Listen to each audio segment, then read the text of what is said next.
할렐루야. 하나님 여러분을 사랑하십니다. 그 하나님께서 시간도 또 말씀으로 우리 한 사람 한 사람을 찾아오시고 말씀해 주시며 은혜 주시기 원합니다.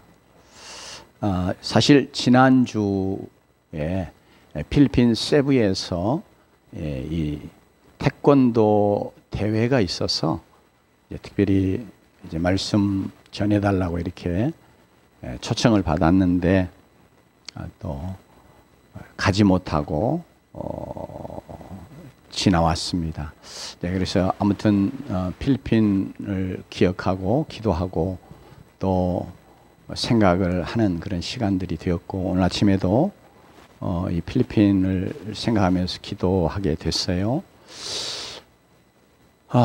이제 또 앞으로 하나님께서 이 필리핀에서 진행되는 이 태권도 선교 사역이 또 참 열매 맺는 그런 사역으로 잘 진행될 수 있도록 여러분이 기도해 주시면 좋겠습니다.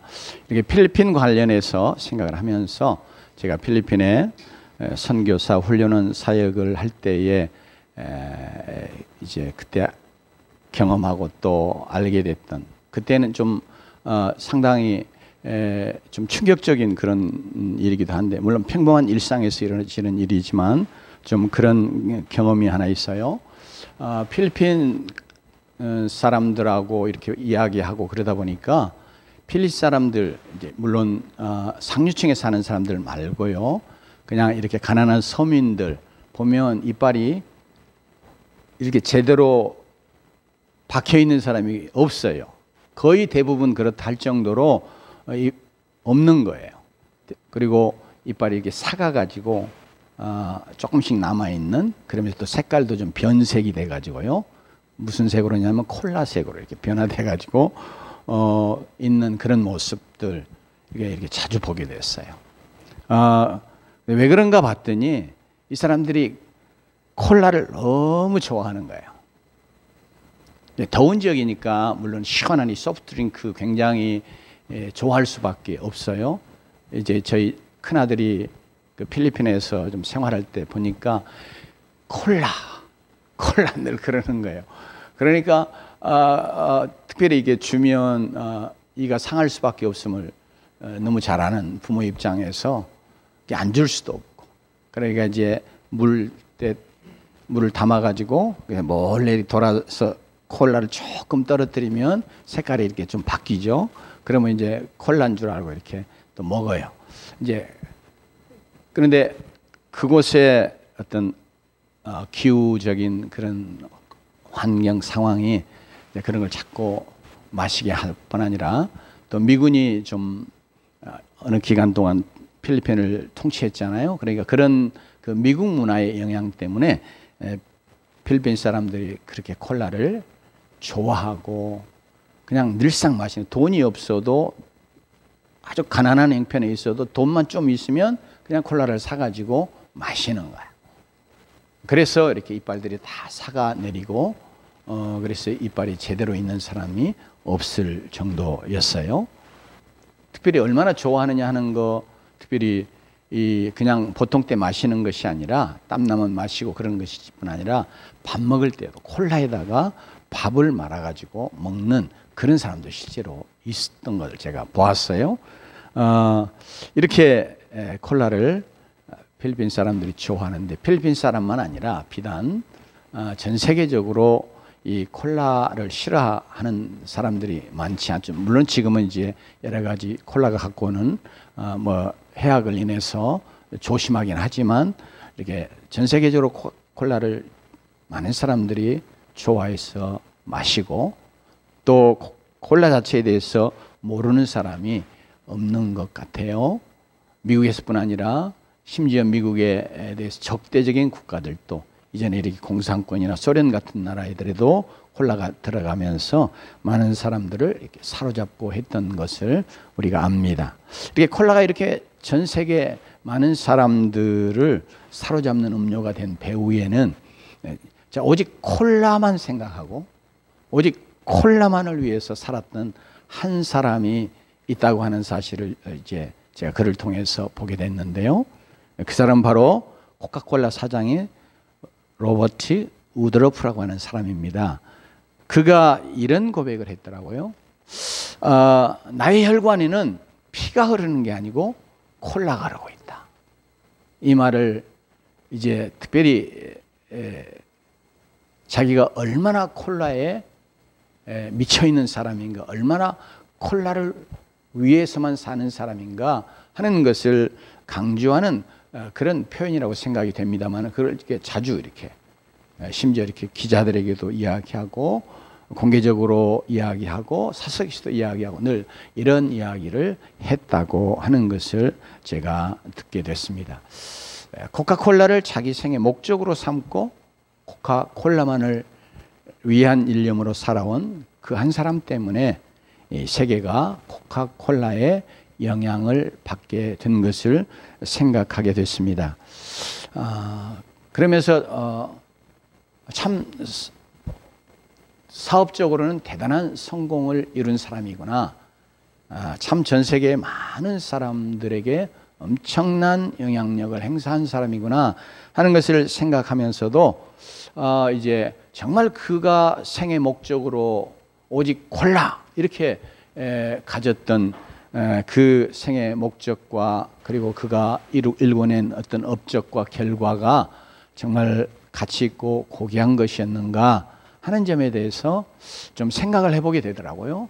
그러면서 그의 사업적으로 이룬 업적이나 이런 것들을 평가절하하려고 하는 건 아니지만, 그래도 선뜻 정말 그는 정말 가치 있는 고귀한 그런 삶을 살았다 이렇게 평가하는 것에 대해서는 얼른 수긍이 되지 않나, 그렇구나 이렇게 말하기가 쉽지 않은 건 내 개인만의 평가가 아닐 수 있다. 여러분도 아마 지금 이제 처음으로 또 이렇게 코카콜라 사장에 대해서 이야기를 들었을지 모르지만 그런 생각을 해보게 되지 않을까 싶어요. 과연 우리의 삶을 움직이는 또 이끌어가는 그런 우리의 생의 목적이 우리에게는 다 한 가지씩 있을 거예요. 무엇인가요? 한번 물어보고 싶어요. 여러분의 인생의 목적은 무엇일까요? 어떤 세상적인 성공입니까? 사업의 성공, 직장에서의 성공, 또 사람들의 인정과 인기, 또 부를 많이 쌓는 거, 또 인간적인 그런 행복, 이런 거, 그 삶의 목적으로 삼고 살아갈 수 있는데요. 오늘 이 시간 우리는 정말 하나님 앞에서 우리의 인생에 후회하지 않을 정말 가장 가치 있고 고귀한 그런 삶을 살아가는 것을 우리의 생에 이렇게 목적으로 다시 한번 새롭게 하는, 이미 내가 그런 목적을 가졌으면 다시 그런 목적을 더 분명하게 새롭게 붙잡는 그런 은혜가 있기를 원하고, 그렇지 않으면 이제까지 그렇지 못했으면 또 오늘 말씀과 더불어서 내 생에 정말 나도 동일하게 하나님 앞에서 정말 가장 고귀한 그런 목적을 나의 생의 목적으로 삼고 살아가야 되겠다, 이런 귀한 결단이 있는 그런 시간이 되었으면 좋겠습니다. 하나님 앞에서 하나님의 백성들은 이 세상적인 성공을 떠나서 참된 가치 있는 고귀한 생의 목적을 가지고 그 목적이 이끄는 삶을 사는 그런 자들이 되기를 하나님께서 원하시는 줄로 믿습니다. 왜냐하면 하나님이 우리를 창조해 내실 때 우리의 생을 향해서 하나님이 가지신 계획뿐 아니라 그 모든 계획들이 목표하는 게 있거든요.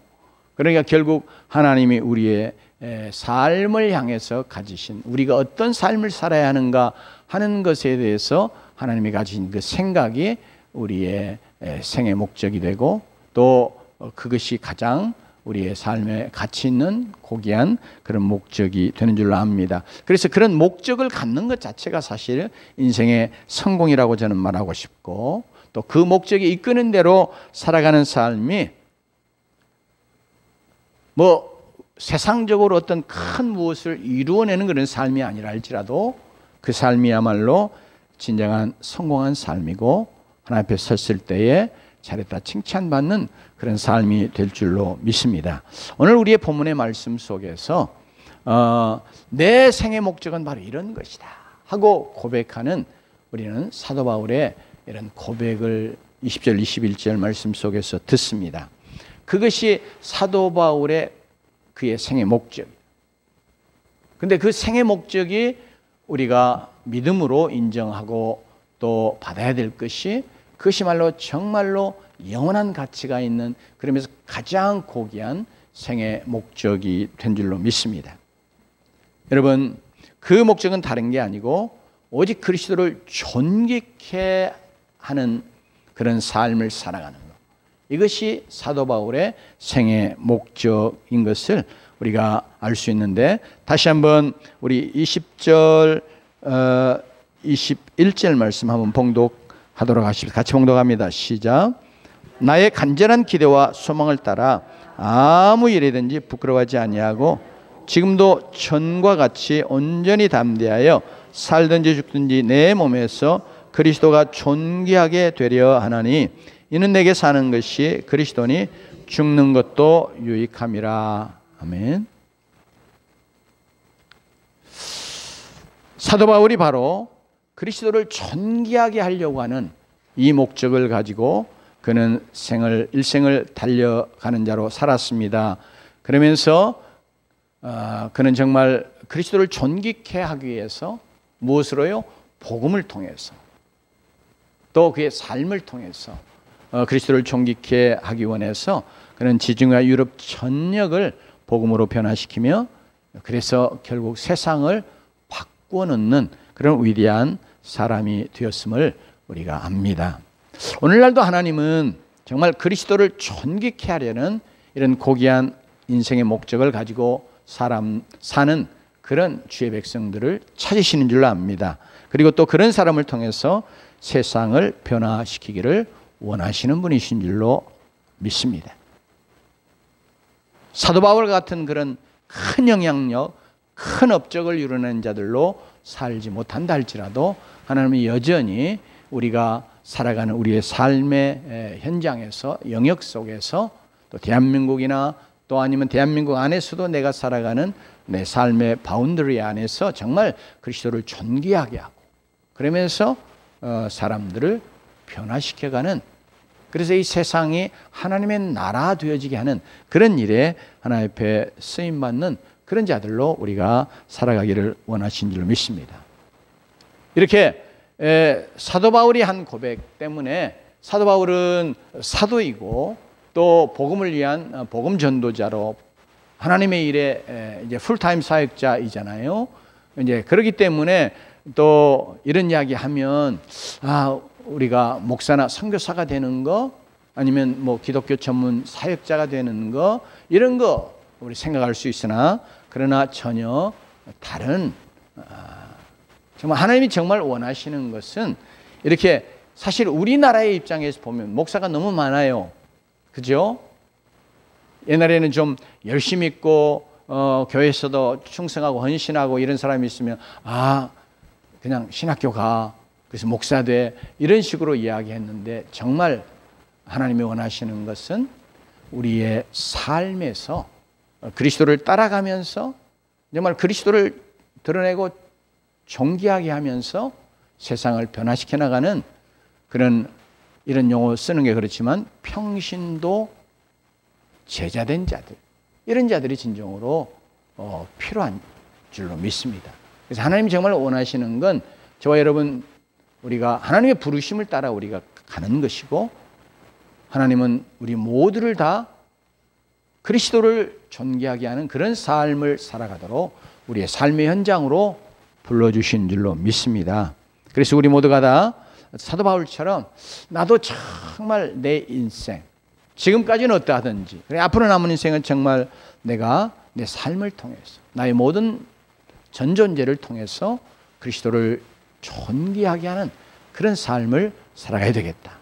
또 우리가 좀 더 많이 사용하기도 하는 그리고 우리에게 익숙해 있는 그런 성경적인 표현을 쓰자면 정말 하나님의 영광을 드러내는 하나님의 영광을 위한 자로 내가 살아야 되겠다.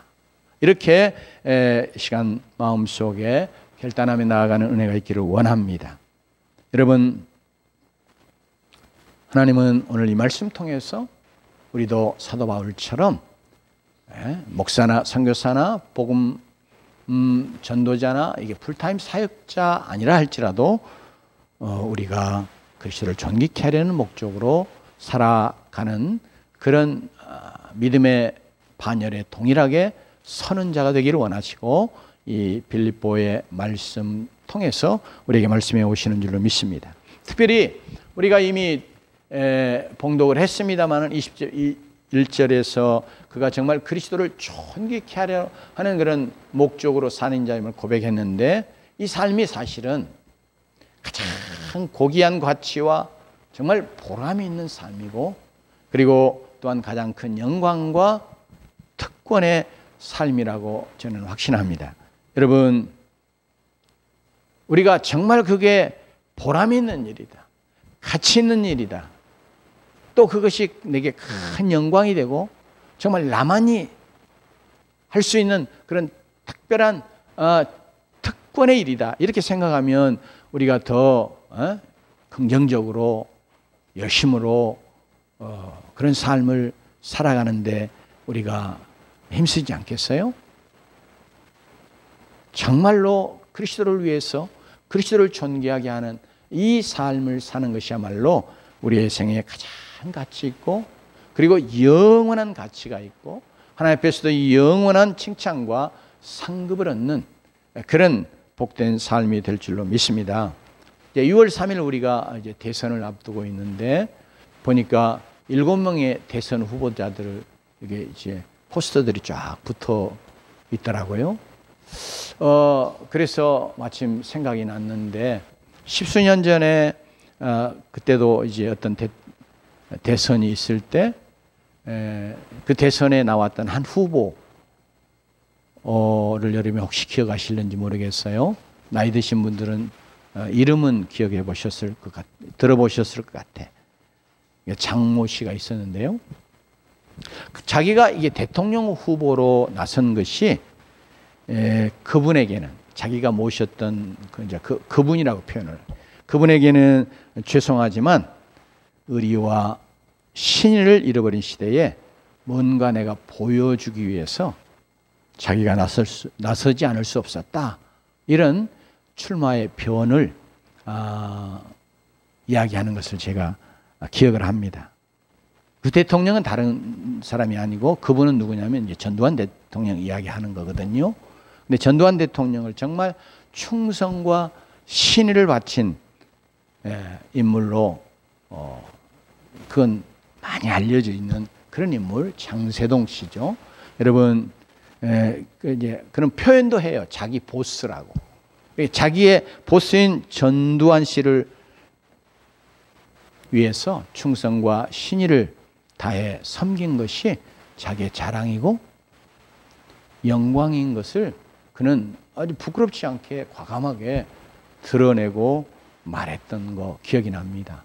왜냐하면 많은 사람들에게 전두환 하면 이건 우리 이제 12.12 사태, 또 뭐 광주 5.18 이런 거 관계에서 굉장히 좀 안 좋게 부정적으로 생각할 수도 있잖아요. 근데 장세동은 세상의 사람들이 어떻게 생각하든지, 세간의 이목이 어떠하든지 상관없이 그는 그를 자기의 리더로, 보스로, 그리고 어떤 점에서 능력 있는 대통령으로 이렇게 생각하면서 그가 충성하고 신의를 끝까지 이렇게 지켜나가고, 그런데 그건 뭐 그냥 드러나지 않게 그렇게 할 수 있는 일이지만 그는 그것을 공개적으로 드러내요. 내가 전두환 씨를 위해서 이렇게 하는 거, 이거 저 하나 부끄러운 일이 아니에요. 도리어 자기는 그것이 당연한 것이고, 아니 영광스러운 것처럼 이렇게 이야기를 했습니다. 이 사람이 자기보다 좀 뛰어나다고 생각하는 이런 사람 섬기는 것도 자랑과 영광이라고 말할 수 있지 않습니까? 그런데 그리스도는 저와 여러분을 창조하신 전능하신 하나님이십니다. 온 천하 만물을 다스리고 통치하시는 만왕의 왕 만주의 주 되시는 영광의 하나님이십니다.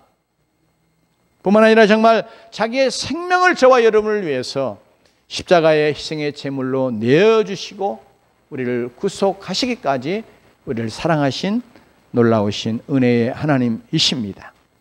우리를 창조하셨을 뿐 아니라 자기의 생명을 값주고 산에서 자기의 소유된 백성을 삼으신 그 전능하신 영광의 하나님, 사랑의 하나님, 구원의 하나님이신 예수 그리스도를 존귀하기 위해 사는 삶이야말로 구원받은 하나님의 백성으로서 또 인간으로서 누릴 가장 큰 영광과 특권의 삶이요 영원한 가치와 보람이 있는 삶인 줄로 믿습니다. 이런 믿음을 동일하게 우리 모두가 소유하기 원합니다. 이런 삶의 올바른 목적이 없이 사는 자를 하나님 말씀은 도살할 날을 위해서 예비된 짐승과 같다, 이렇게 표현하고 있습니다. 여러분, 그리스도를 존귀케 하려는 목적, 즉 하나님을 영화롭게 하려고 하는 이런 목적이 없이 사는 모든 사람의 삶은 뭐예요? 다 자기를 위한 것이고 육체를 위한 것이고, 즉 좀 더 잘 먹고 좀 더 잘 입고 조금 더 편안하게 살고 뭐 이런 것이 인생 전부 아니겠어요? 오직 그것을 위해서 매일 죽도록 일하고 살아가죠. 여러분, 돼지는 매일 눈만 뜨면 먹을 것을 구하고 꿀꿀거리고, 먹을 것이 있으면 좋아서 꿀꿀거리고, 그리고 이제 배부르면 그냥 그 더러운 진창 바닥에 드러누워 자다가 또 깨서 꿀꿀거리고 먹을 걸 찾고, 그러다가 뭐예요? 근데 그렇게 잘 먹고 자고 그러면 결국 살이 찌죠. 그래서 살이 어느 정도 찌면 이건 이제 이거 도살해서 팔아야 되겠다, 이런, 그래서 좀 도살할 날을 맞이하게 되는 거, 그게 돼지의 일생이잖아요. 여러분, 먹고 입고 편안하게 사는 것이 전부의 인생을 성경은 그래서 마치 이런 짐승과 같다고 하는, 우리 편에서 보면 굉장히 좀 충격적인 그런 표현을 사용하고 있습니다. 여러분, 이제 구원받은 저와 여러분이 우리 모두가 다 그리스도를 섬기며 그리스도를 존귀케 하고자 하는 목적, 하나님의 영광을 위한 목적을 가지고 살아가는 자들이 되었으면 참으로 좋겠습니다. 이미 그리스도를 존귀케 하고자 하는 목적을 여러분의 인생의 목적으로 가지고 살고 계신 분들은 다시 돌아보면서 모든 부분에서, 모든 영역에서 과연 내가 정말 그리스도를 존귀케 하는 그런 삶을 잘 살아가고 있는가 돌아보면서 그 목적을 계속해서 굳건하게 붙들고 나아가는 여러분 되시기를 주의 이름으로 축원합니다. 그런 목적이 없이 살아오신 그런 분들이 계시다면 이제 말씀 앞에서, 특별히 사도 바울의 고백 앞에서 우리가 그리스도를 존귀케 하는 목적이 가장 고귀한 인생의 목적인 것을 마음에 새기면서 내 남은 생에 얼마이든지 상관없이 내가 뭐 특별히 무엇을 이루어내고 무엇을 할 수 있는 것 같지 않은 그런 나의 인생의 모습이라 할지라도 이 목적을 가지고 우리의 남은 생을 살아가면서 실제적으로 정말 그리스도를 존귀하게 하는 그런 주의 백성들이 되기를 원합니다.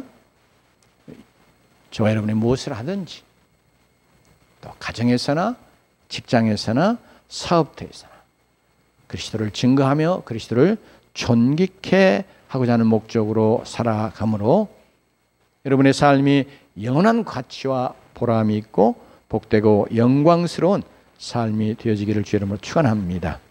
특별히 이렇게 그리스도를 존귀케 하려고 하는 목적으로 사는 자의 모습을, 우리 사도 바울의 모습을 통해서 우리가 좀 살펴볼 수 있는데요. 구체적으로 삶의 자세가 이런 자세를 갖고 사는구나. 또 이렇게 살아야 정말 그리스도가 존귀함을 얻는구나 하는 것을 우리가 살펴볼 수 있는데요. 12절 13절 말씀 우리 같이 한번 볼까요? 같이 12절 13절 한번 봉독합니다. 시작. 형제들아 내가 당한 일이 도리어 복음 전파의 진전이 된 줄을 너희가 알기를 원하노라. 이러므로 나의 매임이 그리스도 안에서 모든 시대안과 그 밖의 모든 사람에게 나타났으니. 여기 나의 매임은 사도 바울의 죄수로 지금 쇠고랑을 차고 있는 그것과 더불어서 특별히 지금 이제 뒤에도 조금 내용이 나오는데 그가 좀 악한 의도를 갖고 사도 바울을 정말 곤란에 빠뜨리기 위해서 아니 그냥 눈앞에서 없어지면 좋겠다 이런 생각 가지고 죽음에 이르게 하기 위해서 애쓰는 그런 자들이 또 예수 믿는 자라고 하는 이름을 가진 자들 중에 상당히 많이 있었다. 그런 자들로 인해서 겪고 있는 이런 고초 이런 것들을 다 함께 포함하고 있는데요.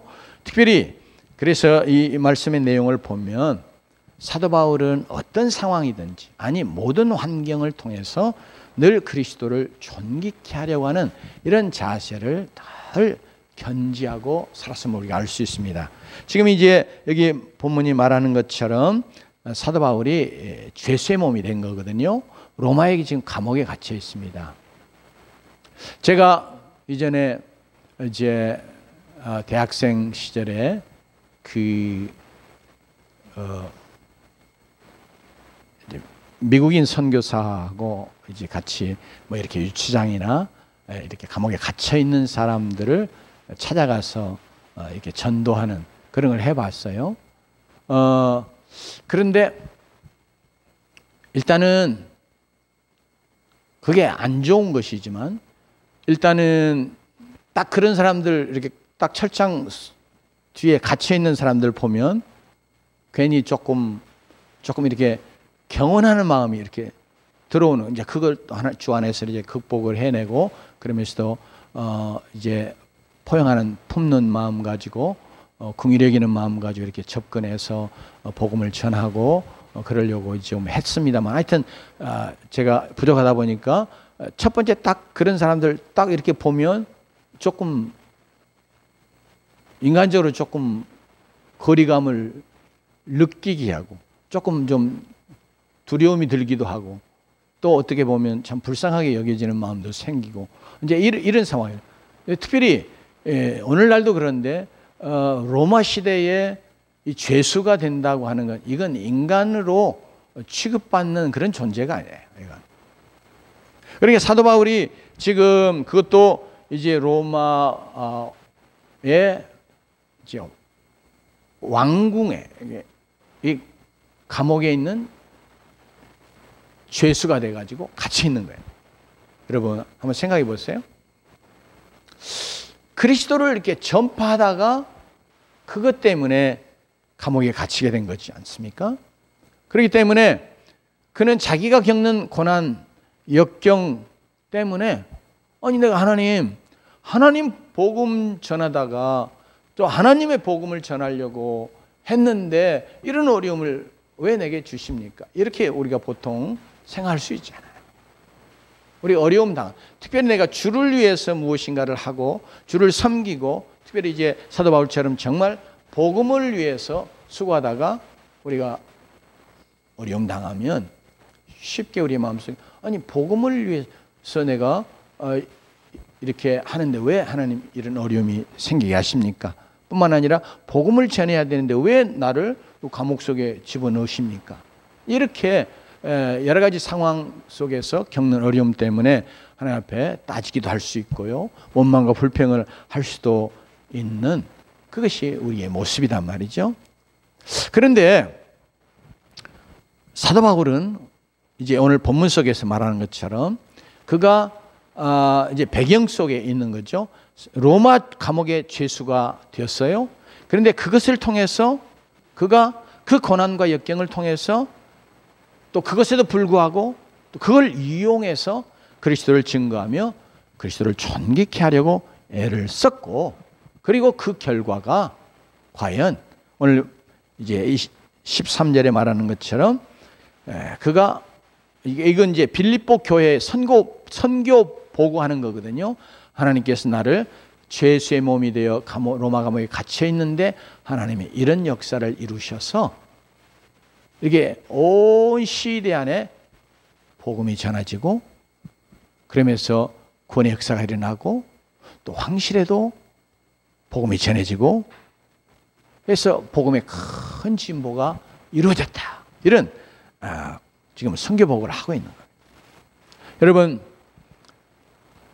이제 하나님의 귀한 섭리지만 사도 바울이 정말 죄수의 몸이 되지 않았으면 결코 그가 만나서 그리스도에 대해서 한 번이라도 이야기해 볼 수 있는 그런 기회를 갖지 못할 그런 사람들에게 사도 바울이 죄수의 몸이 돼서 복음을 전하고 그리스도를 증거하고 그러면서 그리스도를 정말 구원주로 주님으로 이렇게 높여드릴 수 있는 그런 기회를 갖게 된 것이거든요.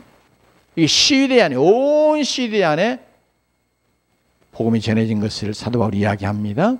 이게 이제 로마 황실 경호대를 말하는 거거든요. 로마 제국의 인구를 그 당시에 학자들에 따라 조금 편차가 있습니다만 보통 한 1억 명쯤 로마 제국이에요. 1억쯤 됐을 것으로 봅니다. 또는 어떤 학자들은 한 8천만 또 좀 못 되는 그런 인구를 이야기합니다. 그 중에서 로마 시민권자는요, 서기 28년을 기준으로 하면 400만 명. 이 빌립보서가 기록되기 조금 앞에 47년경에는 한 600만 명 정도 됐습니다. 그러나 로마 제국의 인구가 1억 명 됐다 하지만 그 중에 로마 시민권자를 가진 특별한 신분의 사람들은 600만 명 많아야 그 정도예요.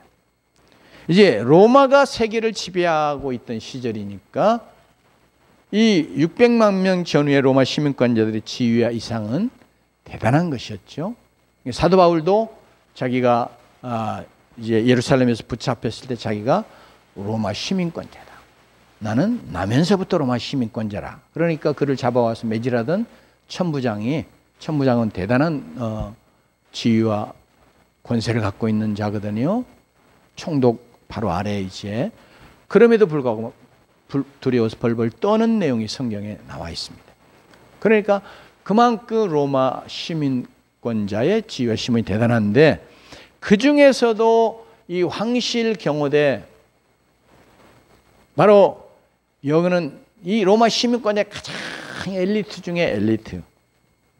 뭐 지금은 그걸 생각해 좀 어렵겠지만 하여튼 북한 정권, 김정은 정권 생각해 보면 조금 요새 자기의 신변 안전을 위해서 이 자기 경호하는 병력들을 굉장히 많이 늘렸다고 그러는데 최측근에서 그를 경호하는 경호대 이건 대단한 그리고 가장 확실한 진성이라고 표현할 수 있는 그런 성분을 갖고 있는 그런 집안 출신들만 뽑는 거잖아요. 그 외에도 이제 뭐 무술이나 뭐 이런 것들이 대단한 그런 실력을 갖추고 있어야 되지만 이제 이런 황실 경호대 시위대 이게 접근 못하는 거예요. 로마가 사도 바울이 로마 시민권자지만 평범한 시민권자로서는 함부로 이들을 접근할 수 없어요. 그런데 그가 황제의 죄수가 되므로 그래서 감옥에 갇혀 그가 그리스도를 드러내고 증거하는 그런 놀라운 열매를 맺게 됐습니다. 그리스도를 존귀케 하려는 이런 목적 때문에 사도 바울은 그 환경 보고 그 환경에 굴복당하거나 포기하지 않고 자기가 당한 환경을 통해서 또 그것을 사용해서 또 그것을 극복하면서 그리스도를 존귀케 하는 자로 살았음을 우리가 이 말씀 통해서 알 수 있습니다. 사랑하는 성도 여러분, 우리가 어려움을 당하거나 가난 속에 있거나 병상에 있거나 또 상관없이 저와 여러분이 그리스도를 존귀케 하려는 목적이 분명하면 우리의 모든 환경을 통해서 저와 여러분도 그리스도를 존귀케 할 수 있는 줄 믿습니다. 여러분이 이렇게 어려움 속에 있는 것이 그리스도의 영광을 가리지 않습니다. 여러분의 어떤 사업하는 사람의 사업의 실패가 반드시 그리스도의 영광을 가리는 것이 아니에요. 여러분이 가난한 것이 부유한 사람들에게 있어서 그리스도의 영광을 가리는데 그렇게 문제가 되지 가리는 그런 문제가 되지 않습니다. 혹은 우리가 육체적으로 병들어 침상에 누워있고 병원에 입원했다 할지라도 예수 믿는 사람이 무슨 그렇게 병들어 뭐 하나님은 다 고쳐주시잖아 이런 말을 할까봐 두려워하고 또 부끄러워하기도 하는데, 그러나 병들어 우리가 침상에 있는 것이 하나님의 영광을 가리는 게 아니에요. 그 상황 속에서 내가 어떻게 하느냐 하는 것이 정말 그리스도를 존귀하게 하고 하나님의 영광을 드러낼 수 있는 것이지, 우리가 정말 믿음으로 내가 그 상황 속에서도 나는 하나님을 드러내고 예수 그리스도를 존귀하게 하는 자가 돼야 되겠다 하는 이런 마음의 분명한 목적을 가지고 그곳에서 기도하면서 이렇게 잘 믿음으로 행하면 여러분 또 그 상황이 정말 더 그리스도를 드러내고 증거하는, 그래서 그리스도에게 영광을 돌리는 귀한 기회가 될 수 있음도 우리가 꼭 기억하면서 우리에게 사도 바울처럼 어떤 환경이든지 모든 환경을 통해서 그리스도를 존귀케 하려고 하는 그런 생각을 갖고 그런 자세를 갖고 나아가는 자들이 되십시다. 18절 한 번 더 읽습니다. 18절 같이 읽을까요? 시작. 그러면 무엇이냐? 거칠애로 하나 참으로 하나 무슨 방도로 하든지 전파되는 것은 그리스도니 이로써 나는 기뻐하고 기뻐하리라. 정말 그리스도를 존귀케 하기 위해서는 우리가 나는 어떻게 되든지 내 안위와 내 어떤 성공과 나의 영광 이거 구하지 않고 나는 어떻게 되든지 정말 그리스도만 존귀케 되기를 원하는 그런 삶의 자세를 여기 18절 속에서 사도 바울이 고백하고 있습니다. 이 말씀 우리가 배경을 그 앞부분에 보면 사도 바울은 자기를 시기하고 질투하던 많은 사람들이 자기 매임의 고통을 더하고 중죄를 받아서 감옥에서 나오지 못하도록 하기 위해서 사도 바울이 전하던 복음을 사실은 사도 바울이 감옥에 갇혀 있을 때 로마에서 많이 전했어요. 그 소식을 사도 바울이 들은 거예요. 특별히 로마의 황제 가이사만 온 세상의 구원자요 주님이다. 그리고 실제로 황제 숭배를 했잖아요. 그런 로마에서 로마 황제가 아니라 그리스도만이 세상의 유일한 구원자요 주님이라 이렇게 바울이 열심히 전파하더라. 바울이 전하는 그리스도는 바로 그런 그리스도야 하고 대신해서 입을 벌려서 전하는 거예요. 왜요? 뭐 하도록? 이게 정치적인 반역죄에 다가가거든요. 정치적인 반역죄는 가장 큰 벌을 받는 중죄였죠. 그리고 십자가형도 사실은 정치적인 반역자들이 대부분 받았어요. 그렇기 때문에 이렇게 예수 그리스도가 정말 세상의 진짜 구원자이고 주님이시다, 왕이시다 이렇게 전하면 이거 정치적인 반역죄 되니까 발칵 뒤집히지 않겠어요? 그래서 사도 바울이 로마의 감옥에서 더 이상 나올 수 있는 희망이 없어지.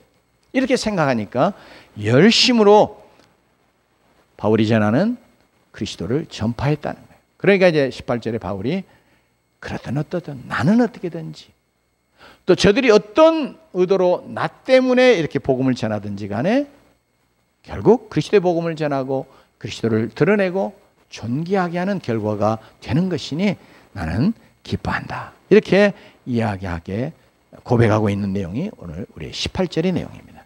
사랑하는 성도 여러분, 우리가 교회에서 열심으로 주님 봉사하는 거 참 필요하고 중요한 일이고요.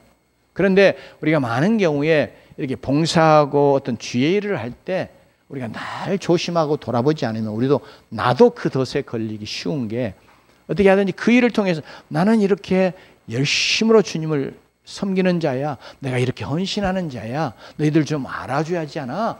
마치 그런 것을 인정받고 싶어하는 이제 그런 자세로 우리가 주의를 하고 그러다가 알아주지 않고 그러면 시험에 들어.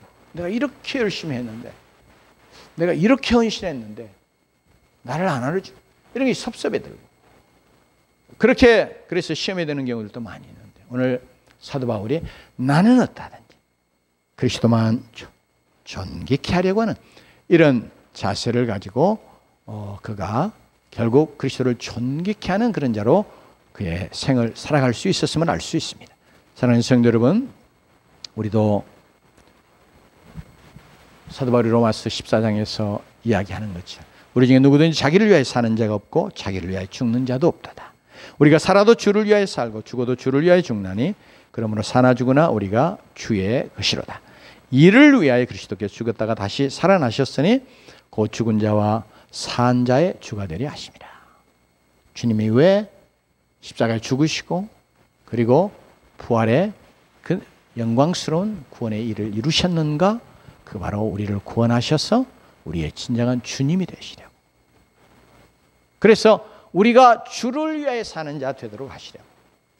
오늘 본문의 말씀을 통해서 사용하면, 용어를 사용하면 바로 우리를 통해서 정말 주님이 주님으로 인정받고 높임받고 주님이 존귀케 되시려고 이렇게 하신 것이라고 말할 수 있는데, 사랑하는 성도 여러분, 사도 바울과 같이 우리는 좀 작은 부분에 서이고 사도 바울 같은 그런 온전한 우리의 모습으로가 아니라 할지라도 이제 우리가 나도 정말 어떻게 하든지 나를 사랑하시고 나를 구속하신 바로 그 그리스도, 그분을 내가 나의 삶의 모든 영역 속에서 내가 하는 모든 일을 통해서 내가 어떤 환경에 있든지 그분을 드러내고 그분을 영원롭게 하는, 그분을 존귀케 하는 그런 자로 내가 사는 자가 되어야 되겠다, 이런 마음의 결단을 갖고, 그래서 실제적으로 주님 여러분 부르실 때까지, 아니 주님 다시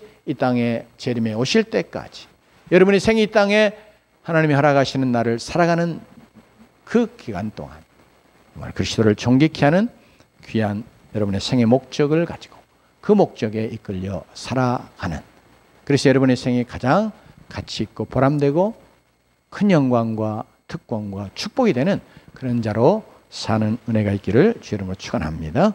기도하십시다.